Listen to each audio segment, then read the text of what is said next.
What's up, guys? It's your boy Barca Boy 103. Today we're gonna be doing the match preview for Real Madrid versus Barcelona in the Spanish Super Cup final. It is the second out of 3 El Clasicos this season. Maybe 5 if we draw each other in the Champions League. Hopefully that's not the case, but it is a rematch from last season's Spanish Super Cup final, where Barcelona had probably their best performance in that year and a half bracket since. It was absolutely unbelievable, and we look to defend our title against our arch rivals in what will be a very intense and monumental matchup that will dictate a lot of what happens from now until the end of the season. But before we get into it, make sure you guys smash that like button down below. Let's try to get to 200 likes in this video. Be very much appreciated. Also, if you're new, make sure you subscribe down below if you haven't already, and let's get into it. Kickoff time for this match will be taking place at 8 p.m. local time, so 1 hour earlier than usual, but the exact same kickoff time as the semi-final was. And this match will be taking place, of course, in Saudi Arabia at the Al Awal Stadium, which is the home stadium of Al Nassr, the exact same location where the semi-final took place against Osasuna on Thursday. And the referee for this match has also been confirmed. On the pitch, it will be Juan Martinez Muniera, and on the VAR, it will be Cesar Soto Grando. You cannot get more anti-Barcelona referees than these two. Let's now take a look at our opponents in Real Madrid. Of course, they're one of the best teams in the world, probably on paper the most historic club to ever grace the beautiful game, and of course this is the biggest rivalry in club football history. Now, last time we faced them was, I believe, at the end of October, if I'm not mistaken, where we did end up losing, unfortunately, 2-1. And what I would say was a very good performance from Barcelona, but again, the execution just wasn't there. You can see our lineup on the right hand side for this match, and a lot of changes that we could see tomorrow. Of course, no Ter Stegen, no Inigo, no Gavi, no Cancelo as well. So we have a lot of changes from that lineup. This match, of course, was absolutely dominated by Barcelona. We got the early goal from a Real Madrid mistake, and then Real Madrid scored 2 goals off our own mistakes, and they end up winning the game. And what did I say in the match review for this video? We have to now go on and win the Super Cup and beat Real Madrid in the final. We all knew they were going to be Atletico Madrid. We'll talk about that game in just a few minutes, and hopefully now we can avenge this jammy defeat that we did suffer in the first El Clasico of the season. Now, if you take a look at Real Madrid's last 6 matches in all competition, in their last match they beat Atletico Madrid 5-3. They won their Copa del Rey round 32 match against Araujo 3-1. They beat Mallorca 1-0 off the back of the Christmas break. Before the Christmas break, the final match, they beat Alaves 1-0. They beat Villarreal 4-1, and they won their final Champions League match in the group against Union Berlin 3-2.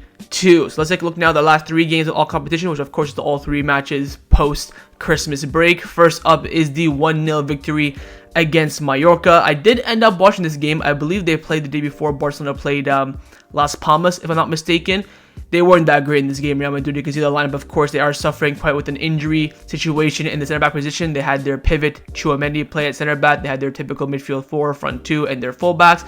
Again, there was a lot of pressure from Real Madrid in this game, but Mallorca had a lot of chances, especially on the counter-attack, which they should have scored. In the end, 80th minute corner headed by Rudiger, and that secured Real Madrid the 3 points. I would say a draw would have been a fair result. I don't think Mallorca were that poor as well. I think they really competed with Real Madrid. That's how poor I would say Real Madrid were in this game, but they ended up scrapping the 3 points that they needed. Next up is their Copa del Rey game in the round 32 against Araujo. Of course, in this match, very similar to our game against Barbastro, it was comfortable. They did go into halftime 0-0, unlike us when we did go into halftime winning, but it was comfortable after that. They went 1-0 up, I believe, from a penalty from Joselu. Brahim Diaz scored immediately after that. They got another goal as well, and then the Araujo got a consolation goal on a counter-attack, which I believe was a Nacho own goal. In the end, this type of game you can't really analyze. You can see their lineup on the screen, of course, on the right-hand side, where they had a lot of rotation. Tobias coming in, Nico Paz starting, Arda Güler starting his first game and playing his first minutes for Real Madrid since his summer signing, of course. So a lot of rotation. It's nothing really much you can look into in this game. But in the other semi-final, they did, of course, take on Atletico Madrid, where they did end up winning 5-3, an 8-goal thriller. And I tell you what, this was the most jammy game I've ever seen in my life. The most jammy goals as well. Goals were flying in left, right, and center from the weirdest angles. I believe Atletico Madrid went 1-0 up. Real Madrid pulled it back 1-1. Then Real Madrid pulled it back to 2-1. And then Atletico Madrid made it 2-2, then 3-2. Madrid made it 3-3. Then, of course, it went to extra time. But then it was 4-3, 5-3 Real Madrid. And you can see the lineup, of course, on the right-hand side. They went with Kepa in goal, back four of Carvajal, Rudiger, Nacho, Mendy, midfield four of Tchouaméni, Modric, Valverde, Bellingham, front two of Rodrigo and Vinicius.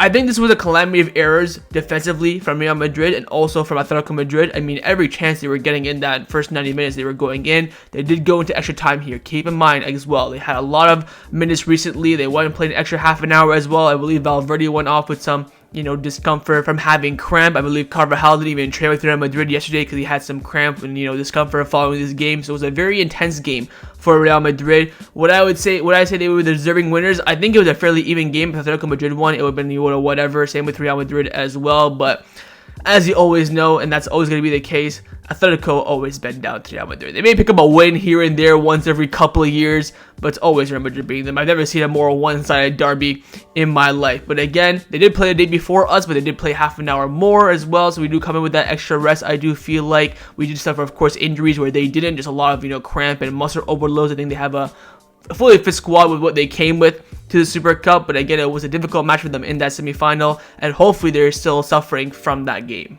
Now on the screen right now is the line that I believe that Carlo Ancelotti, the Real Madrid manager, will select for this game. I think he'll pick his very similar formation and very similar personnel, the exact actually from the match against Atletico Madrid. I think he'll go with Kepa in goal, a back four of Carvajal, Rudiger, Nacho, and Ferland Mendy, midfield four of Tchouaméni, Valverde, Modric, Bellingham, and a front two of Rodrigo and Vinicius with Bellingham playing as a center forward. Let's be honest. Now, there could be two changes here. We could see either Toni Kroos coming to the starting lineup, who again, a lot of the Real Madrid fans were disappointed that he didn't start the game. They brought him on. He changed the game as well. And also you have Camavinga as well, who can play at left back or in the midfield.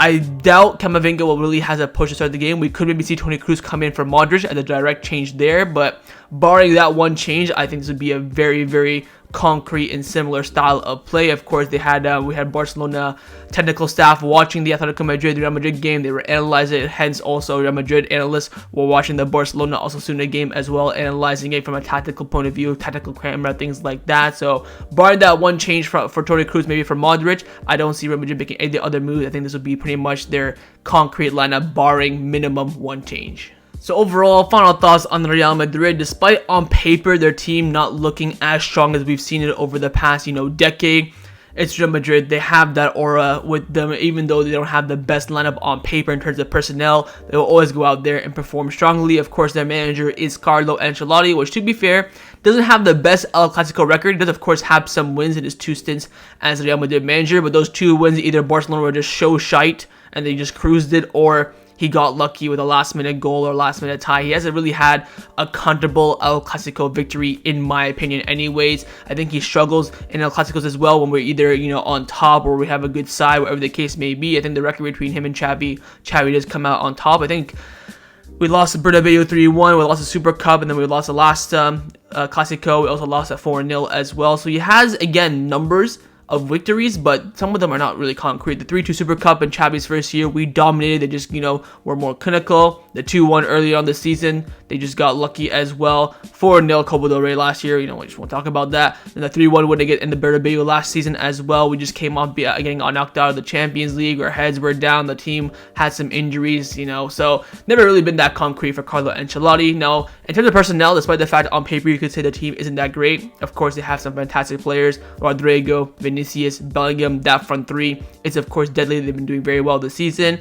Carvajal, my man has had a remontada. He's been unbelievable this season. I think he had like a 10 out of 10 performance against Atletico Madrid. He got like 2 assists and a goal. He's on fire. Of course, Tchouaméni is a very important player for them. I see a lot of Real Madrid fans saying that Rudiger's the best center back in the world, so I guess watch out for him. Valverde, of course, decent player. I think their weak point really comes in with Nacho at center back.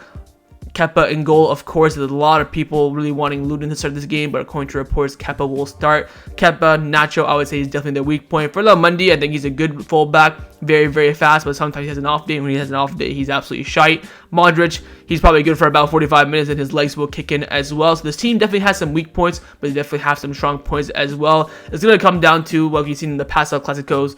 who's going to finish their chances. Again, the chances in these games only come begging here and there. Probably I'd say 3 or 4 chances per team. Just comes down to who's the more clinical. And of course, we've seen Real Madrid over the past few games. They've been very, very clinical. And that's going to be something that Barcelona have to stop in order to survive and hopefully win this game.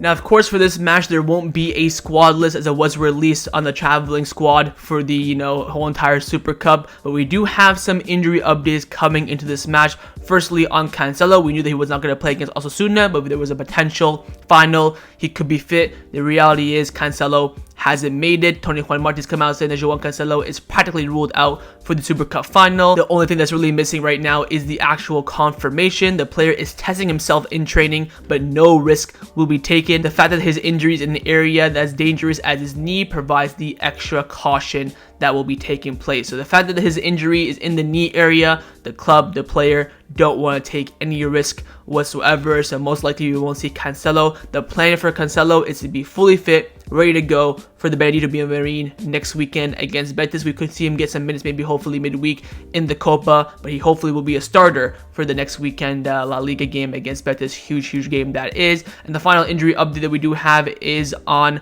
Raphinha. Following the match against Osasuna, the club have confirmed that tests carried out have shown that Raphinha has a left hamstring injury. He's out. His recovery will determine his availability. Now, with the hamstring, you're probably thinking minimum 1 month, and that was actually the reports that we were getting. Firstly, Raúl and Roger Toledo from Mundo Deportivo came out saying that Raphinha will be out for around a month, and as of now, he is a doubt for the first leg in the Champions League against Napoli. Tony Juan Martin also came out confirming that timeline a little bit, saying that Raphinha will be out for around 3 or 4 weeks. If all goes well, he will be available for the first leg against Napoli, but it's not known whether or not he'll be a starter or just coming off from the bench. So Raúl and Mundo Deportivo is saying that he's a bit of a doubt for the Champions League game. Tony Juan Martin is saying that he's probably going to make that game. Whether he's going to be a starter or not remains to be seen. But we do have some positive news coming in from Xavi Miguel from AES, who again is 100% always right in terms of the injury news. He's come out saying that Raphinha's injury is very minor and the sensations that he will recover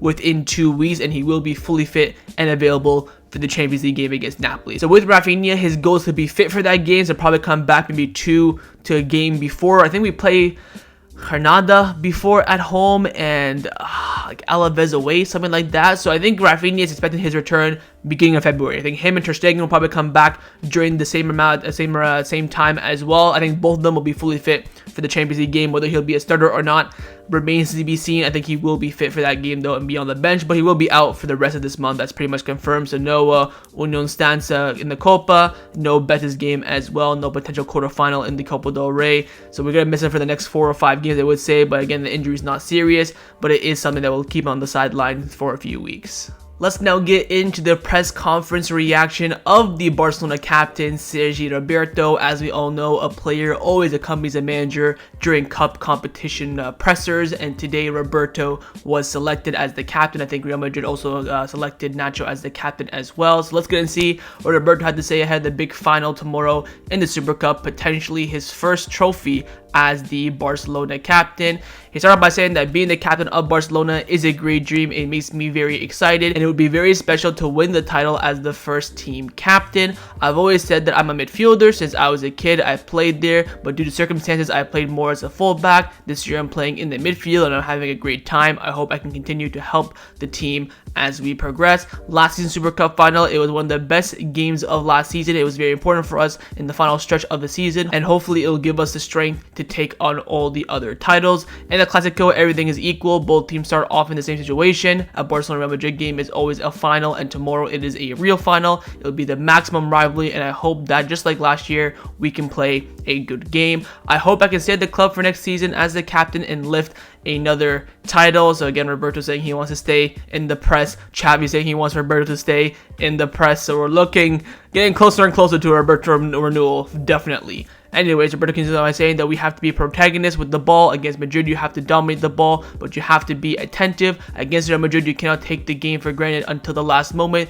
They are good in form, and with Bellingham, they have brought a great player in. We hope to control the game and take the lead. Winning the Super Cup last year gave us a lot of strength in the season. Hopefully, we can win tomorrow. It's very important to get the strength we need to face especially that final stretch of the season. I want to win. It's a title at stake and we have to win it. As a first team captain, I'd be particularly excited. I hope we can win by playing well, but the most important thing is to win. We have to control the ball, we can dominate, we have to control the counterattacks and their arrivals. Tomorrow the objective is to have the ball and defend with the ball. Now, in regards to starting forward midfield, he said that we still don't know what's going to happen. We don't know the lineup or anything like that. It's up to the coach, of course. Whoever it is, the coach will decide the best way to play tomorrow, whether it's 3 midfield or 4. We will see. In the areas where the game takes place, whether it's in the attack or the defense, you have to be in control. But they can score, you can lose the game. In both areas, you have to be better than Real Madrid. This season, we're lacking that, but hopefully this can be a turning point.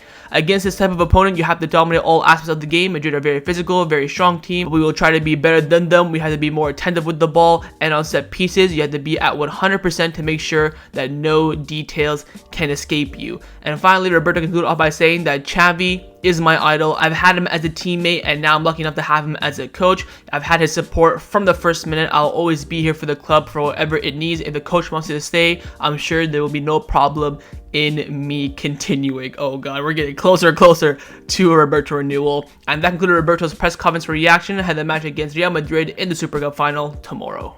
Time now to get into Xavi's press conference reaction. He did this very early in the morning in Saudi, about 6 hours before Sergi Roberto's press conference, which was a bit of a weird schedule. Nonetheless, though, it was completed. Very, very long, big quotes as well. So let's get and see what the manager had to say ahead of the big final tomorrow. He firstly came out saying the team is very motivated, we're excited, it is the ideal scenario for a footballer, a Super Cup final against Madrid in a Clásico, a better scenario, impossible. Trying to play a great game, we have an example from last season. It is the ideal game that we have to do, impose ourselves with our style and dominate with the ball. We arrive a hair less in shape than Real Madrid. It is a reality and we have to be honest, but when the ball starts rolling, there is no favorite. We have to enjoy it. We are where we want to be in the final for our first title of the season. Xavi was then asked on what system he will use, 3 the back, 4 the midfield, whatever the case may be. He said it does not depend on Pedri whether or not I will play for midfield. He's 100%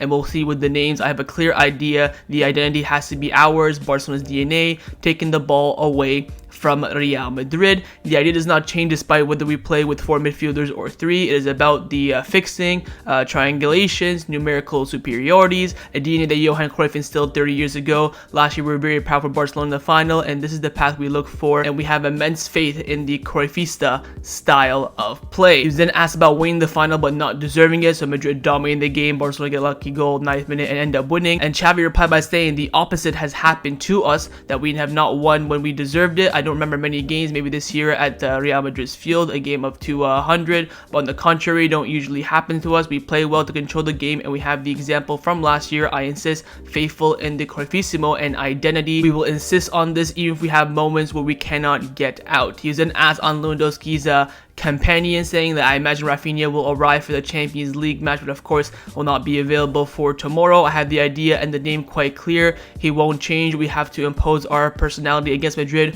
Hopefully we get a match similar to last year. So he knows he's going to play against, beside Lewandowski, whether he's going to play with 1 player or 2 forwards, depending on what formation Xavi selects. But again, positive news on Raphinha. He should be fully fit, ready to go, hopefully, for that first leg in the Champions League. Then he was asked on the Araujo Vinicius battle, saying I can't give clues because I'll be doing Ancelotti a favor. You will see tomorrow Araujo, wherever he plays, he's an absolute guarantee on the defensive level, and how he's improved with the ball, how he divides and how he fixes. He's improved a lot with the ball since we were in charge. Of course, that is an actual fact. He then asked on his feelings for the final, saying that this year we have played very well against Sevilla, Athletic Club, Real Madrid, even losing when we deserve much more. We have played very good football this season. I would say better than last year, but one thing is that you have to analyze in another. What I see, you have to repeat the game in many moments of the season, like against Porto, some moments against Girona. You have to have personality and dominate. So he's saying that we played better this season than last season, which is wild. I still think that Super Cup final from last season has been our best performance by far in the past 2 or 3 years. We never even came close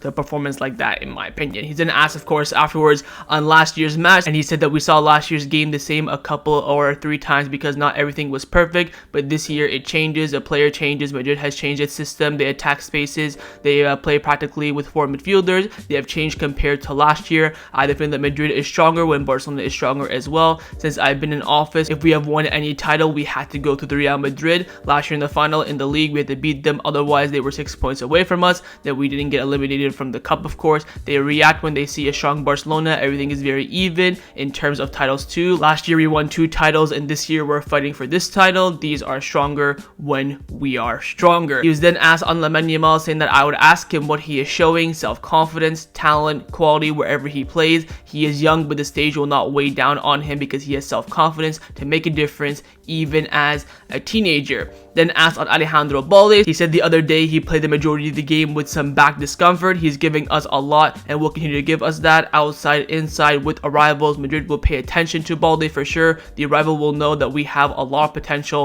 on our left wing. Then asked on match preparation, saying I work in general. I don't think about who we will play, but rather who will occupy the position and what the person in that position has to do. I don't work individually, but as a group so that everyone is prepared to participate and knows what we want in each position. Finally, he was then asked on playing in Saudi Arabia in general for the Super Cup. He said, look, we are very happy to be here. We have always been treated very well here. I think Saudi football will improve a lot in the coming years. So a very confident Xavi during the presser, and that concluded Xavi's press conference reaction ahead of the match against Real Madrid in the Super Cup final tomorrow.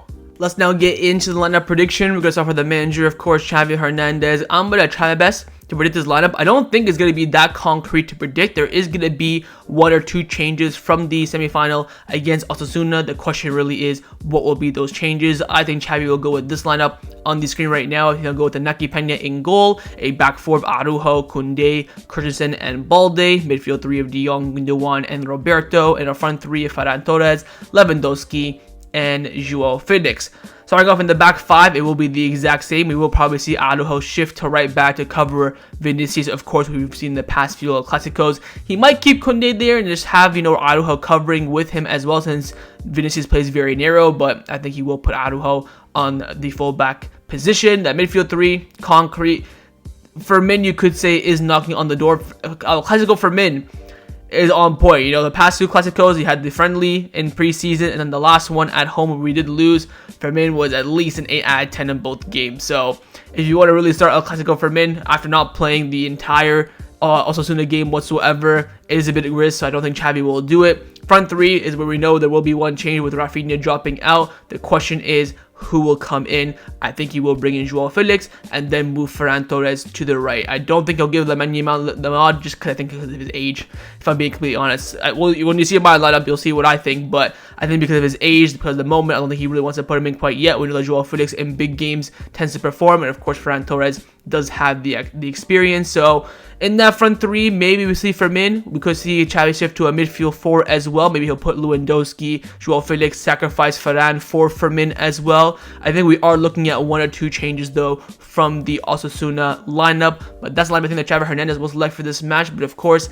in the comments down below, let me know what you think Xavi will go with. Now I'm going to show you guys my lineup, what I would do if I was a Barcelona coach, and I have made 1 change from Xavi's lineup, but 2 changes from the lineup against Osasuna on Thursday. I've gone with this lineup on the screen right now. From Xavi's lineup, I made 1 change, of course. I brought in Lamine Yamal for Ferran Torres. Lamine Yamal was absolutely brilliant against Osasuna, and Ferran Torres was shite. Let's be honest. I think we need to have that natural width in our wing position as well. We can't have Ferran Torres, who's kind of an inside forward, and also João Felix as well. You need someone who's a natural winger. I think Lamine Yamal compensates for that. I understand he's 16, but I think he is ready to play this game. I think that goal, even against Osasuna, really would help his confidence. Midfield 3, back 5, I would keep the same. I was really thinking about starting for him, but I'm thinking he has not played since Barbastro. You really want to chuck him in this game where Roberto is playing well. You kind of, I'm not going to say like I'm hoping Roberto will kind of play badly to start for Min, but you have to reward Roberto what he's done. I think in the past few games he's been absolutely fantastic. Even against Osasuna,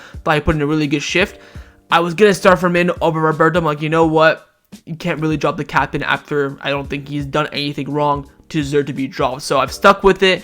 I would have maybe considered a midfield 4 with Fermin coming in for João Felix and having Lewandowski and Lamine Yamal as a front 2. But I think you could say Lewandowski and João Felix as a front 2 kind of compensate and complement each other more than a front 2 of Lamine Yamal and Lewandowski. But anyways, I balled it, you could say. I've gone with this lineup on the screen right now. But of course, in the comments down below, let me know if you'd rather pick my lineup or Xavi's lineup. Time now for my score prediction. What do I believe the result will be in this match? I do think Barcelona will come away with the victory. I've gone Barcelona winning this match by 3 goals to 2. The reason why I've gone with the kind of high score line is because I do believe this game will go into extra time. I think we're probably going to extra time as 2-2. We get the goal in extra time to win the game, and I think we will retain our Spanish Super Cup title. Not because I think we will, but we have to. If I'm Xavi, I'm in the dressing room saying, look what they did to us back in October. They celebrated in our face, in our stadium. I want revenge. I said after that game, you have to go win the Super Cup. You could say, oh, you're Barcelona, you have to go. Yes, but if you go and you lose, like, you know what? Fair enough, you put a decent effort. No, I will not accept failure after losing the first Clasico in our stadium. If that was at the Bernabeu, you could maybe say, oh, wait, we can't let it slide. In our home ground, I want revenge. I think Barcelona coming to this match on a bit better form, playing better. Of course, Real Madrid had a difficult game, went into extra time as well. We just won a game for the first time by more than the goal as well. I definitely don't think we'll be doing that in this game, although I absolutely love it. But I do believe Barcelona will win. Am I confident? Not really. I would say I'm very optimistic. I wouldn't say I'm as confident as I was against Osasuna, where I'm like, you know what, we're definitely going to win this game in some sort of capacity. I do hope we win this game. We need some revenge, and for a title that would definitely kickstart the second half of the season for Barcelona, make maybe a push in the Copa del Rey, push for the league and the Champions League like we saw last season. I think this cup can really be so important for Barcelona, and hopefully the players get the job done. I do believe they will, and I have gone Barcelona win this game by 3 goals to 2, and the match going into extra time. But of course, in the comments down below, let me know what you think the scoreline will be. So that's a match preview for Real Madrid versus Barcelona in the Spanish Super Cup final. Hope you guys enjoyed this video. If you did, make sure to leave a like, and of course leave me your thoughts down below in the comments on everything we discussed. But the main thing, well, firstly, of course, is your score prediction, and secondly, on those lineups, firstly, would you rather pick my lineup or Xavi's lineup? What do you think Xavi would go with? What would you go with? You're the manager. Leave me all your thoughts down below, and of course, make sure you guys subscribe down below as well if you haven't already. And I will see you guys tomorrow for the live watch along. It's going to be a big one. Set the reminder on the screen and come and join me, watch the game with me. Follow share for the match, by my match review. So I'll see you guys tomorrow. Huge game ahead. We cannot afford to lose this game. Let's go out there, perform strong, and win our first and not last trophy of the season. Take care, and Forza Barca.